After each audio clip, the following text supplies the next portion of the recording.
मैं शबनम शेख पिछले 21 साल से हेल्प केयर फाउंडेशन नामक संस्था चला रही। जब आप गूगल करेंगे तो मेरे बारे में आपको काफ़ी कुछ इन्फॉर्मेशन मिलेगी कि मैंने कितनी लड़ाइयाँ, कितनी जंगें औरतों की डिफेंस में लड़ी है।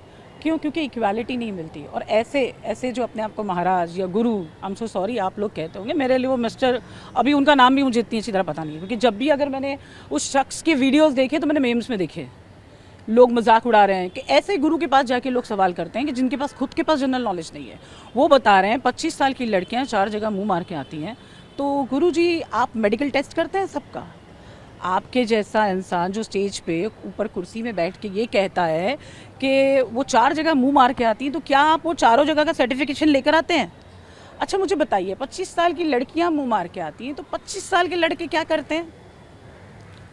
आपने बड़े शहरों की बात की, आपने कहा कि बड़े शहरों में जाइए, शाम को 5-6 बजे के बीच में गलियों के अंदर आपको लड़के लड़कियां जो है वो मुंह मारते हुए नजर आएंगे। ये आपके शब्द है, ये आपके खुद के शब्द है कि इसके पीछे वो जो ये कर रहे हैं। देखिए, आप खुद कह रहे हैं कि 16 साल की उम्र, 15 साल की उम्र, 17 साल की उम्र तक जो बच्चे होते हैं वो बड़े हो जाते हैं और उनकी खुद की मंशाएं बढ़ जाती। तो आपके जैसे गुरु, अगर आप स्टेज पे बैठे हो तो आपने ये सिखाना है कि इंसान को अपनी नफ्स को मारना सीखना चाहिए, अपनी नफ्स पे काबू करो and wait for the right time. लेकिन आप ये सिखा रहे हैं कि 15-16 साल की उम्र में ये हो जाता है, 25 साल की उम्र में लड़कियां 4 जगह मुंह मार के आती। तो आप समाज को क्या बता रहे हैं कि आप लड़कियों को सर्टिफिकेट देंगी? आपके जैसे गुरुओं का तो हमारे हिसाब से कुछ और तरीके से स्वागत होना चाहिए। क्या आपको लगता है ये बात जानबूझ के बयान दिया गया, इससे पहले भी इस तरह से सुर्खियों में आए हैं और लड़कियों को लेकर अलग परसेप्ट? मुझे ये समझ में नहीं आता है, गुरु जी की शादी हुई है? I have no idea about him, मुझे तो नाम भी ठीक से पता नहीं है। शादी हुई है उनकी? सर हुई है?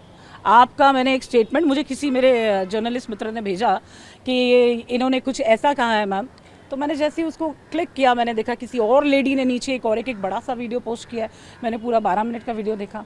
गुरुजी, you seriously need tuitions, general knowledge की ट्यूशंस लो। तुम औरतों के ऊपर गलत शब्दों का प्रयोग करना बंद करो। फिलहाल मैं काफ़ी बिजी हूँ चोरों को पकड़ने में, साइबर क्रिमिनल्स को पकड़ने में, वरना मैं आपके ऊपर इतना उम्दा केस फालू ना कि मैं आपको कोर्ट लेके जाके बताऊं कि आपके जैसे गुरु ऊपर स्टेज पे गए बैठ के बकवास करते हैं ना, तो आपकी कितनी इज्जत है ना कोर्ट रूम में होती है, वो मैं दुनिया को बताऊं। तो प्लीज़ लोगों को मैं आगाह करती हूँ, ऐसे लोगों की बकवास को ना सुने।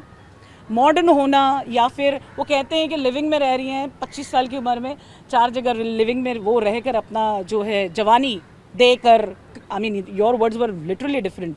तो वो जो करना कराना वो सिर्फ क्या लड़कियां कर रही हैं? लड़के नहीं कर रहे हैं। तो लड़कों को भी अपनी नफ्सों पे कंट्रोल करना होगा। एक बेचारे ज्ञानी ने पूछ लिया, गुरुजी मुझे शादी करनी है, वही था वो इंटरव्यू एक्चुअली, तो मुझे कैसी लड़की से शादी करना चाहिए? गुरुजी, शादी एक लाइफ टाइम अचीवमेंट कॉन्ट्रैक्ट है। प्यार मोहब्बत से करने वाली शादियों का ज़माना कि आप कहते हैं कि 21वीं सदी में आ गए, लेकिन पुराने लोग अच्छे होते थे। गुरुजी, पुराने ज़माने में पाप भी कम होते थे। अब पापियों को देखो, पेट में जितना बोलते हैं ना फैट होगा उतना पेट भर भर के झूठ बोलते हैं। तो पुराने ज़माने से आज को कंपेयर मत करो।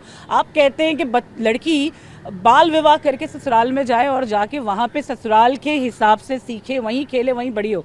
गुरुजी, अभी आपने ही कहा था कि 16 साल की उम्र में लड़के लड़कियाँ जवान हो जाते हैं, तो वो जवानी की जो जोश होती है वो करवाते हैं चीज़ें। ठीक है गुरुजी, अब मेरी हिस्ट्री निकालेंगे तो आप बोलेंगे मैंने भी 16 साल में शादी की थी, मेरी तो 18 साल में डिवोर्स हो गया था, तब तो फाउंडेशन रन करी। तो गुरुजी मुझे बात बताइए, जब 16 साल की उम्र में लड़की, चलो बाल विवाह करा दिया, बचपन से चली गई, तो ये जब जवानी बिना एक दूसरे को देखे फूट रही थी, अगर लड़का लड़की बाल विवाह करके बचपन से साथ में रहेंगे तो वो जो तीसरी जो प्रॉब्लम जिसे कॉन्स्टिट्यूशंस ऑफ चिल्ड्रंस कहते हैं वो पैदा होंगे, तो उसका क्या होगा? गुरुजी, आपको एक्चुअली अच्छे ट्यूशन की ज़रूरत है। गेट वेल सून।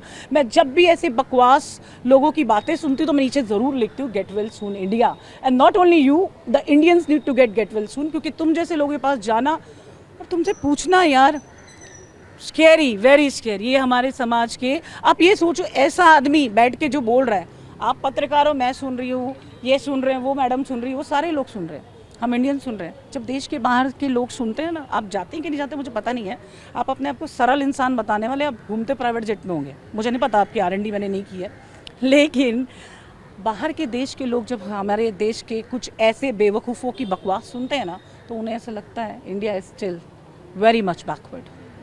आपको समझ में आई? जय हिंद दोस्तों।